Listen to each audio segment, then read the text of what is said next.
इमरान रियाज खान को गिरफ्तार कर लिया गया है। 15 डाले आए थे और वो इमरान रियाज को जो है वो मुंह के ऊपर कपड़ा डाल के जो है वो गिरफ्तार करके ले गए हैं। मेरी उनके वकील से बात हुई, ये मामला क्या है और मेरे पास क्या अपडेट्स है इस सिलसिले में। तो आज एक और बड़ी धमाकेदार किस्म की डेवलपमेंट होने जा रही है और लाहौर के अंदर ये डेवलपमेंट होगी। पंजाब हुकूमत ने लियाकत अली चट्टा के खिलाफ साजिशी कार्रवाई का फैसला किया है जिसकी सजा 1 से 10 साल कैद की हो सकती है। अस्सलाम वालेकुम नाज़रीन, मैं हूं मंसूर अली खान। अपने डिजिटल चैनल के ऊपर आपको खुशामदीद कहूंगा। नाज़रीन, अब से कुछ देर पहले ये खबर आई है कि इमरान रियाज खान को गिरफ्तार कर लिया गया है। ये मामला क्या है और मेरे पास क्या अपडेट्स है इस सिलसिले में, थोड़ी देर में सारी तफसीलात आपके साथ शेयर करूंगा। और इसके अलावा आज एक और बड़ी धमाकेदार किस्म की डेवलपमेंट होने जा रही है और लाहौर के अंदर ये डेवलपमेंट होगी, इसके बारे में भी बात करेंगे। ये मामला क्या है, लेकिन उससे पहले आपसे रिक्वेस्ट है कि चैनल को सब्सक्राइब जरूर कीजिए अगर आपने अभी तक सब्सक्राइब नहीं किया हुआ, और बेल आइकन को प्रेस कीजिएगा, और अगर आपको वीडियो पसंद आए उसे लाइक और शेयर जरूर कीजिएगा। वीडियो का आगाज करने से पहले आपसे एक दरख्वास्त, हमने एक डोनेशन ड्राइव का आगाज किया है और हेल्पिंग हैंड्स की ये ड्राइव है जिसमें हम रमज़ान के सिलसिले में जो है वो ये डोनेशंस इकट्ठे कर रहे हैं। पिछले साल भी हमने डोनेशंस इकट्ठे किए थे और 500 मुख्तलिफ फैमिलीज़ को जो है वो हमने राशन लेकर उनको दिए थे। इस मरतबा जो टारगेट है वो हम 1000 फैमिलीज़ का कर रहे हैं। उसमें सिर्फ राशन नहीं होगा बल्कि अगर उनको किसी और तरीके से भी उनकी मदद की जा सकती है तो वो भी हम करेंगे। ये स्क्रीन के ऊपर आप अकाउंट नंबर भी हमारा देख रहे हैं, तो अगर आप डोनेशंस देना चाहें और ट्रस्ट करते हो तो प्लीज़ जितना भी आप डोनेट कर सकते हैं, आई बी एक्सट्रीमली ग्रेटफुल। तो आई बी लुकिंग फॉरवर्ड। अच्छा जी, खबरों के सिलसिले को जनाब शुरू करते हैं। सबसे पहली जो खबर है वो ये है कि निगरान हुकूमत ने आईएमएफ की 26 में से 25 शराइत पर अमल दरामद मुकम्मल करने की रिपोर्ट आईएमएफ को भिजवा दी है और सिर्फ एक शर्त कौमी असेंबली ना होने के बायस national highway authority Pakistan post Pakistan broadcasting corporation के लॉ में तरमीम पर अमल नहीं हो सका, तो हम नई हुकूमत के क़याम के बाद ये शर्त भी पूरी हो जाएगी। वज़ारत ख़ज़ाना के ज़राए का कहना है कि स्टैंड बाय अरेंजमेंट प्रोग्राम के तहत 1 अरब 10 करोड़ डॉलर मालियत के आखिरी किस्त के लिए दूसरी इक़्तिसादी जायज़ा पर मुज़ाकरात नई हुकूमत के साथ मुतवक्किल हैं। ज़राए का कहना है कि आईएमएफ मिशन पाकिस्तान इमदाद आमद से कबल एहदाफ पर अमल दरामद की रिपोर्ट का जायजा लेगा और नई हुकूमत कायम होने के बाद पाकिस्तान का दौरा करेगा। इसके अलावा सबसे पहले जरा मैं वो खबर दे दूं कि लाहौर में आज कुछ फायरवर्क्स एक्सपेक्टेड हैं और उसकी वजह यह है कि आज पंजाब असेंबली का इजलास बुला लिया गया है और पंजाब असेंबली के इजलास में जो नए अरकान पंजाब असेंबली है तमाम जमातों से, उनको जो है वो दावतनामे पहुंच चुके हैं कि वो आएँ और मोस्ट प्रॉब्ली आज पहले दिन जो है वो तमाम जो MPs हैं वो हलफ उठाएंगे। अच्छा, इस सिलसिले में पाकिस्तान तहरीक इंसाफ के जो MPs हैं उनको भी कहा गया है कि वो पहुंचे और बल्कि उन्होंने एहतजाज का भी प्रोग्राम बनाया हुआ है। इसमें सबसे इंपॉर्टेंट बात यह है कि मियां असलम इकबाल जो वजारत आला के ओहदे के लिए जो है वो एक उम्मीदवार होंगे पाकिस्तान तहरीक इंसाफ की जानिब से, लास्ट टाइम उन्होंने राहदारी जमानत ली थी और वो उन्होंने जाके ली थी पेशावर से, लेकिन जब वो जमानत लेके बाहर निकले थे तो उस मौके पे पंजाब पुलिस ने उन्हें अरेस्ट करने की कोशिश की थी। इसका मतलब है कि अगर मियां असलम इकबाल पंजाब असेंबली आते हैं तो हो सकता है कि उन्हें दोबारा अरेस्ट करने की कोशिश की जाए। सब्तान खान जो इस वक्त स्पीकर हैं पंजाब असेंबली के, वो ऑलरेडी इस बात का ऐलान कर चुके हैं कि मैं किसी भी मेंबर को जो है वो अरेस्ट नहीं होने दूंगा और अगर कोई अरेस्ट हुआ तो उसके प्रोडक्शन ऑर्डर्स जो है वो जारी किए जाएंगे। ये बात ज़हन में रखिएगा कि जब तक सब्तान खान साहब जो है वो स्पीकर के ओहदे के ऊपर बैठे हुए तो तब तक जारी बात है हाउस जो है वो PTI के जरिए ही चलेगा, जब तक सब्तान खान साहब की जगह नया स्पीकर जो है वो इलेक्ट नहीं हो जाता। तो क्या होगा पंजाब असेंबली में, ये देखने से ताल्लुक रखेगा। और इस मौके के ऊपर ये भी ज़हन में रखिए कि मरियम नवाज जो है वो पहली दफा किसी असेंबली में दाखिल होने जा रही हैं और वो वजारत आला पंजाब के लिए जो है वो मुस्लिम लीग नून की उम्मीदवार हैं। तो आज जो है वो काफी माहौल गर्मा गर्मी वाला हो सकता है। Let's see what happens. लेकिन इसके अलावा मैं इस वक्त जब ये वीडियो रिकॉर्ड कर रहा हूं तो चंद घंटे पहले ये खबर आई है कि इमरान रियाज खान एंकर पर्सन, उन्हें गिरफ्तार कर लिया गया है। उनके घर से उन्हें गिरफ्तार किया गया। पुलिस से बताया जाता है कि डाले आए थे और वो उन्हें गिरफ्तार करके ले गए हैं। मेरी उनके वकील से बात हुई, मियां अली इशफाक, उनसे मेरी बात हुई। मियां अली इशफाक जो है वो इस वक्त पाकिस्तान में नहीं है, वो दुबई के अंदर मौजूद है और 3 दिन के लिए जो है वो दौरे के ऊपर गए हैं दुबई, जहां पे उनकी चंद मीटिंग्स हैं। तो मेरी उनसे बात हुई, उन्होंने कहा कि जी मेरी जो घर वालों से बात हुई है इमरान रियाज के, उन्होंने ये कहा है कि जी 15 डाले आए थे और वो इमरान रियाज को जो है वो मुंह के ऊपर कपड़ा डाल के जो है वो गिरफ्तार करके ले गए हैं। ये उनका वर्जन है जो वो सीक्वेंस ऑफ इवेंट्स बता रहे हैं। उन्होंने ये भी कहा कि उनको शक है इस बात का कि इमरान रियाज को एंटी करप्शन के किसी मुकदमे में जो है वो गिरफ्तार किया गया है। अच्छा, एक और जो इंपॉर्टेंट बात है वो आज उनको FIA ने सुबह 11 बजे अपने दफ्तर में बुलाया हुआ था और उनके खिलाफ जो इंक्वायरी शुरू हुई है ये उस सिलसिले में था। मेरी जब मियां अली इशफाक से बात हुई तो मैंने कहा कि मैंने बल्कि इसका जिक्र पिछले व्लॉग में भी किया था कि इनको FIA का जो नोटिस आया है ये जो पिछले 24 से 48 घंटे के अंदर जो चीफ जस्टिस के हवाले से जो है वो एक पूरी मुहिम चली थी, उसके अंदर इमरान रियाज ने भी एक कोट ट्वीट किया था। ये वो वाली कोई ऐसी इंक्वायरी नहीं है या उस सिलसिले में इनको नहीं बुलाया गया, बल्कि ये तकरीबन महीना पहले जब बहुत बड़ी तादाद में 100 से भी ऊपर लोगों को जो है वो नोटिस वगैरह भिजवाए गए थे या उनके नाम लिस्ट में शामिल थे, तो उनमें से कई जर्नलिस्ट को भी नोटिस भिजवाए गए थे। ये वो वाला मामला है, उसके अंदर जो है वो इनकी तलबी जो है वो आई भी थी और ये दूसरा नोटिस था जो इनको आया था। मियां अली इशफाक ने बताया कि अभी कल दोपहर को ही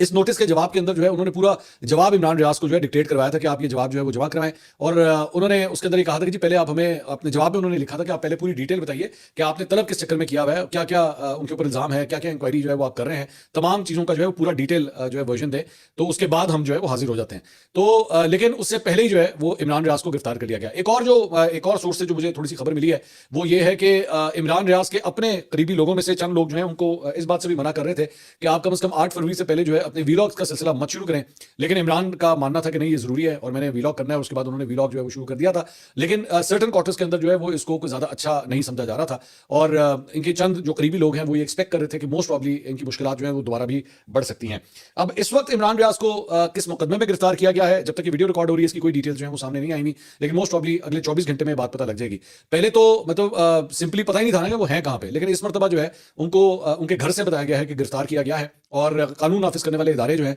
वो मतलब नजर आए हैं कि वो कौन से थे और कौन इनको जो है वो गिरफ्तार करके लेकर गया है। तो मोस्ट प्रॉब्ली अगले 24 से 48 घंटे के अंदर सिचुएशन जो है वो काफी हद तक क्लियर हो जाएगी कि इस मरतबा ये गिरफ्तारी क्यों हुई है। इसके साथ साथ इमरान ने जो है वो अपने वीलॉग्स का सिलसिला जो है वो बिल्कुल रेगुलरली शुरू कर दिया हुआ था। दिन में 2 वीलॉग जो है वो करते थे और खासतौर पर जब इलेक्शन हुआ 8 फरवरी को, तो उस दिन भी वो काफी एक्टिव थे और अपनी राय का वो इजहार कर रहे थे और सोशल मीडिया के ऊपर, ट्विटर के ऊपर भी जो है अब वो पूरी तरह एक्टिव हो चुके थे और पब्लिक डोमेन के अंदर मुख्तलिफ जगहों के ऊपर भी जो है इमरान नजर आ रहे थे। तो वो दोबारा से उनकी एक्टिविटीज जो है वो शुरू हो गई थी। बट हैविंग सेड दैट, वो जो कुछ भी ये हुआ है, मेरी एक यहाँ पे जरूर जो है वो मैं ये ख्वाहिश का इजहार कर सकता हूँ कि लास्ट टाइम जिस तरह जो कुछ उनके साथ हुआ था, जो फिजिकली उनकी जो हालत हुई थी, अल्लाह ना करे कि he has to go through all that. Legal proceedings हैं, अगर कोई कानूनी तौर पे कोई ऐसी जो है वो कानून की खिलाफ वर्जी की गई है तो उसका वो बेशक सामना करे और कानूनी तरीके से करे, लेकिन गैर कानूनी और गैर आईनी तरीके से जो है किसी की डिसअपेयरेंस नहीं होनी चाहिए। वो मावरा आइन जो है, मावरा कानून जो है कोई काम नहीं होना चाहिए। मेरी कम से कम ये जरूर इसके ऊपर पॉइंट है। बाकी अगर कोई कानून की खिलाफ वर्जी हुई है तो कानून अपना रास्ता ले और इनके पास भी राइट होना चाहिए कि अपनी कानूनी इमदाद के जरिए, अपने कानूनी टीम के जरिए जो है उसका वो सामना करें, उसका जवाब दें। तो आई होप कि ऐसा ही हो, इसके अलावा कोई काम ना हो। इसके अलावा कुछ और खबरें भी शामिल करते हैं। एक खबर तो यह है कि जनाब पंजाब हुकूमत ने साबिक कमिश्नर रावलपिंडी लियाकत अली चट्टा के खिलाफ रियासत के खिलाफ साजिश की कार्रवाई का फैसला किया है, जिसकी सजा 1 से 10 साल कैद की हो सकती है। एडिशनल आईजी लीगल ने साबिक कमिश्नर रावलपिंडी लियाकत चट्टा को के खिलाफ इंतहाई सख्त कार्रवाई के लिए महकमा दाखिला को खत लिखा, जिसमें लियाकत चट्टा के खिलाफ गैर मामूली दफात के तहत कार्रवाई करने की सिफारिश की गई है। जराये के मुताबिक डीआईजी लीगल के खत की रोशनी में रियासत ने साबिक कमिश्नर रावलपिंडी लियाकत चट्टा के खिलाफ फरीक बनने का फैसला किया है और उनके खिलाफ कार्रवाई के लिए सबूत और दस्तावेज जमा की जा रही है। इसके साथ मुकदमात की पैरवी भी रियासत करेगी। डीआईजी लीगल के खत में लियाकत चट्टा के खिलाफ रियासत के खिलाफ साजिश करने की कार्रवाई का फैसला किया गया है। लियाकत चट्टा के खिलाफ नफरत पैदा करने और माशरे को तकसीम पर पाकिस्तान पीनल कोड की दफा 153 के तहत अमन खराब करने और ग्रोहों में तकसीम करने की कार्रवाई की सिफारिश की गई है। एडिशनल आईजी लीगल ने खत में लियाकत चट्टा पर अपने ओहदे के नाजायज इस्तेमाल के खिलाफ कार्रवाई की भी सिफारिश की है। लियाकत चट्टा के खिलाफ तमाम मज़कूरा दफात के तहत कार्रवाई करने का फैसला किया है, जिसमें पुलिस, कानून नाफिज करने वाले इदारों, प्रोसिक्यूशन से मदद ली जाएगी। मज़कूरा बाला जराइम की सजा 1 से 10 साल है। मैं थोड़ा सा सिर्फ जो इनकी जानिब से जवाब जमा करवाया गया है, जो इनका बयान JIT को जमा कराया गया है, ये आपके सामने है, ये उसका पहला पेज है और इसके अंदर वो कहते हैं कि जी मैं 32 साल से जो है वो मैं ब्यूरोक्रेसी में काम कर रहा हूँ और रावलपिंडी में मैं कमिश्नर के ओहदे के ऊपर जो है वो मैं तैनात था। 13 मार्च 2024 को मेरी रिटायरमेंट हो रही थी और मैंने अपने करियर के दौरान पंजाब के सिविल सर्विसेज में जो है खिदमत सर अंजाम दिए। उन्होंने कहा 2018 के इलेक्शंस के बाद पाकिस्तान तहरीक इंसाफ ने जो है वो पंजाब में हुकूमत बनाई और मैं सीनियर सूबाई पोस्ट के ऊपर जो है वहाँ पे तैनात रहा और इसके साथ साथ मैं प्रोविंशियल सेक्रेटरी भी रहा गवर्नमेंट ऑफ पंजाब का। और ये जो प्रोविंशियल सेक्रेटरी है ये सूबे की आला तरीन ओहदों में से एक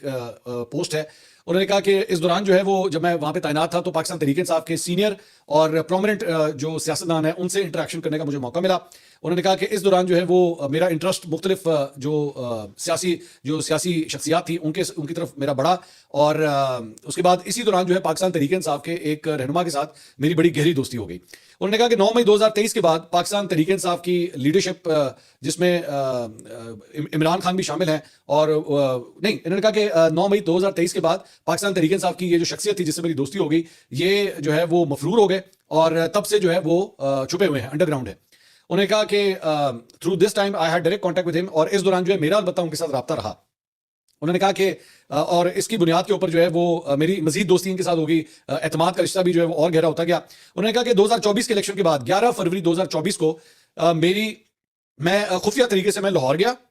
और वहां पे मेरी शख्सियत से मुलाकात हुई। उन्होंने कहा कि इस मीटिंग के अंदर उन्होंने मुझे एक ऑफर की कि अगर मैं पाकिस्तान तहरीक इंसाफ के लिए जो है वो धांधली का ये जो बयानिया है, अगर इसमें उनकी मैं मदद करूं और मैं रियासती इदारों के खिलाफ जो है वो एक बयानिया बनाऊं तो आइंदा मुस्तकबिल में जो है वो इनके लिए एक बड़ी लुक्रेटिव किस्म की एक बड़ी अच्छी जो है वो कोई पोस्ट इनको दी जा सकती है। उन्होंने कहा कि ये सारी जो प्लानिंग है ये पाकिस्तान तहरीक इंसाफ की सीनियर लीडरशिप के साथ जो है वो गुफ्तगू करने के बाद उनको ये ऑफर की जा रही है। उसके बाद पॉइंट नंबर 5 में वो कहते हैं ये जो प्रपोजल उस शख्सियत की तरफ से आया, ये इस चीज को जहन में रखते हुए आया कि मैं बहुत जल्द जो है रिटायर होने वाला हूं। और उसके बाद उन्होंने कहा कि उस शख्स को ये भी पता था कि मैं चूंकि रिटायर होने वाला हूं तो इस बात का भी जो है वो मेरे ऊपर प्रेशर था और मैं 32 साल जो है वो मैं इस ब्यूरोक्रेसी में मैंने खिदमत भी सर अंजाम दी हुई थी। उसके बाद उन्होंने कहा कि मैंने जो है वो ये जो प्रेस कॉन्फ्रेंस की थी, जो पीएसएल के हवाले से उन्होंने प्रेस कॉन्फ्रेंस की थी, इस सिलसिले में बड़ी तफसील से पहले जो है इसका प्लान श्लान वगैरह डिसाइड हो गया और ये डिसाइड हो गया कि मैंने क्या डायरेक्शन लेनी है, मैंने उस प्रेस कॉन्फ्रेंस के अंदर क्या करना है। उन्होंने कहा कि पहले मैंने जो है वो मैंने ये प्रपोज किया, मैंने तजवीज़ दी उस शख्स को कि मैं ये सारा कुछ ना लिख लेता हूँ, मैंने वहां पे जो जो कुछ कहना है मैं उसे लिख लेता हूं और मैं इसको अपने रेजिग्नेशन के साथ, मैंने जो इस्तीफा देना है ना, मैं उसके साथ ये कर देता हूं, प्रेस कॉन्फ्रेंस के बजाय मैं इसको लिख के जो है वहां पे जमा करवा देता हूं। तो लेकिन उस शख्स ने जो है वो मेरे इस आइडिया को नहीं पसंद किया कि नहीं आप ये मत करें, क्योंकि अगर मैंने लिखा हुआ इस्तीफा इस तरह दिया ना तो उसका वो इंपैक्ट नहीं आएगा कि सिर्फ इस्तीफे में लिख के जो है सब कुछ इस्तीफा दे दें, तो उसका वो बात नहीं आएगी। लेकिन उसके बाद आपस में गुफ्तगू करने के बाद ये फैसला हुआ कि मैं जो है एक प्रेस कॉन्फ्रेंस करूंगा और टाइम और डेट जो है वो उसका मैं पाकिस्तान तहरीक इंसाफ की क़यादत को इन्फॉर्म कर दूंगा। और उसके बाद ये फैसला हुआ कि पाकिस्तान सुपर लीग पीएसएल के लिए 17 फरवरी को जो प्रेस कॉन्फ्रेंस थी उसके अंदर जो है ये बम फोड़ना था, ये डिसाइड हो गया। और उसके बाद जो है वो मैंने जो है वो ये जो है एक स्वीपिंग स्टेटमेंट दे दी मैंने प्रेस कॉन्फ्रेंस में, जो पाकिस्तान तहरीक इंसाफ के उम्मीदवारों के हक में जाती थी। और मैंने ये भी कह दिया कि जनाब ये सारा इलेक्शन जो है पाकिस्तान तहरीक इंसाफ के हक में जो है वो ये जो धांधली हुई है ये इनके उम्मीदवारों को जो है वो नुकसान पहुंचाने के लिए हुई है और इसका फायदा, मेरे बयान का फायदा जो पाकिस्तान तहरीक इंसाफ के इन उम्मीदवारों को होगा। उसके बाद उन्होंने कहा कि जबकि हकीकत यह है कि जिसको भी इस पूरे प्रोसेस का पता है उसको पता है कि आरओ जो है वो इस तरह एक स्कीम के तहत जो है वो ये धांधली नहीं कर सकते, लेकिन फिर भी जो है मैंने इस किस्म की स्टेटमेंट दे दी। मेरा मकसद जो है वो सिर्फ और सिर्फ उस वक्त ड्रामा क्रिएट करना था ताकि उस प्रेस कॉन्फ्रेंस के अंदर, और मैंने साथ ये भी कहा कि जी मैं खुदकुशी करने के लिए तैयार हूं और मैं खुदकुशी करना चाहता हूं और मुझे जो है वो फांसी दे दी जाए, मुझे जो है वो पब्लिक स्पेस के अंदर जो है फांसी दे दी जाए। और ये सारा कुछ जो है मैंने बड़ा सोच समझ के किया, ये सारा ड्रामा जो मैंने क्रिएट किया ये मैंने बड़ा सोच समझ के किया। उसके बाद उन्होंने कहा कि मैंने चीफ जस्टिस काजी फाइजा का नाम भी जो है वो जान के लिया ताकि अवाम जो है उनका अदम एतमाद हो जाए चीफ जस्टिस के ऊपर। चीफ जस्टिस ऑफ पाकिस्तान का जो है इस पूरे इलेक्शन प्रोसेस में किसी किस्म का कोई रोल नहीं था और मुझे उस शख्स ने, पाकिस्तान तहरीक इंसाफ के रहनुमा ने जो है ये सब कुछ करने को कहा कि तुमने चीफ जस्टिस ऑफ पाकिस्तान का नाम लेना है। और उस शख्स ने ये भी कहा कि मुझे पाकिस्तान तहरीक इंसाफ की सीनियर लीडरशिप ने जो है वो ये कहा है कि मैं आपको ये पैगाम दूं कि आपने चीफ जस्टिस ऑफ पाकिस्तान का नाम जो है वो जरूर लेना है। उन्होंने कहा कि इससे जो है वो जो पाकिस्तान तहरीक इंसाफ का नैरेटिव है वो और भी पुख्ता होगा, जिसमें वो जो चीफ जस्टिस ऑफ पाकिस्तान है उनके खिलाफ अवाम के अंदर जो है वो बदअतमादी पैदा करते हैं। उन्होंने कहा कि मेरी इस पूरी प्रेस कॉन्फ्रेंस का मकसद जो है वो ये था कि मैं इलेक्शन के पूरे प्रोसेस को जो है वो दागदार बना दूं। और इसके साथ साथ आगे लिखते हैं इसी तरह मैंने चीफ इलेक्शन कमिश्नर का नाम भी जो है वो सिर्फ इसीलिए लिया ताकि उनके ऊपर भी जो है वो शुकूक व शुबात हो सके। उसके बाद वो कहते हैं कि जी ये पूरी प्रेस कॉन्फ्रेंस जो है ये बड़े कोऑर्डिनेटेड तरीके से हमने की और इसकी पूरी प्लानिंग जो है वो पाकिस्तान तहरीक इंसाफ की क़यादत को पता थी और ये किस दिन होनी है, कितने बजे होनी है, और उसके बाद जो है वो पाकिस्तान तहरीक इंसाफ ने जो है वो एहतजाज का भी प्रोग्राम बनाया हुआ था। ये सब कुछ जो है टाइमिंग जो है ये सारी चीजें जो आपस में मैच करती हैं।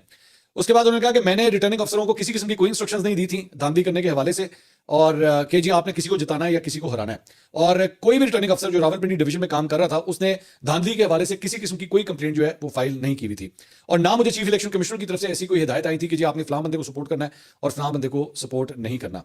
उसके बाद उन्होंने कहा मेरे उस प्रेस कॉन्फ्रेंस से ऑलरेडी काफी अफरा तफरी फैल चुकी है तो इसलिए मैं अब उन पाकिस्तान तहरीक इंसाफ के वो जो लीडरशिप है मैं फिलहाल उनका नाम नहीं ले रहा। उन्होंने कहा कि मेरी हरकत की वजह से मैं बहुत शर्मिंदा हूं कि मैंने ये झूठ बोला है और मैं पूरी कौम से और पूरी ब्यूरोक्रेसी से जो है माफी मांगता हूं मैंने जो कुछ कहा। तो ये लियाकत अली चट्टा साहब का ये नीचे सिग्नेचर भी है और इनके 3 सफ़ों के ऊपर मुश्तमिल जो है ये एक स्टेटमेंट जारी हुआ है। अब जारी बात है इसके ऊपर सवाल हो रहा है कि जनाब ये स्टेटमेंट जो है वो क्या इन्होंने दबाव में दिया है, अपनी मर्जी से दिया है, कोई यूटर्न ले लिया है, क्योंकि पिछले कई दिनों से लियाकत अली चट्टा साहब जो है इनका ट्रेस ही नहीं हो रहा था कि ये है कहाँ पे। अब ये इनका जो है वो स्टेटमेंट पब्लिक को रिलीज हो गया है कि जनाब उन्होंने इलेक्शन कमीशन ऑफ पाकिस्तान की जो कमेटी थी जो तहकीकात कर रही थी उसके पास अपनी स्टेटमेंट जमा करा दी है। दूसरी जगह जहां पे इसकी बात हो रही है तो वहीं पे पाकिस्तान तहरीक इंसाफ के लिए जो है वो एक बुरी खबर है और वो ये है कि इलेक्शन कमीशन ऑफ पाकिस्तान ने रावलपिंडी डिवीजन के कम से कम जो उम्मीदवार थे मुस्लिम लीग नून के उनकी जीत का नोटिफिकेशन निकाल दिया है। इसके साथ साथ सलमान अकरम राजा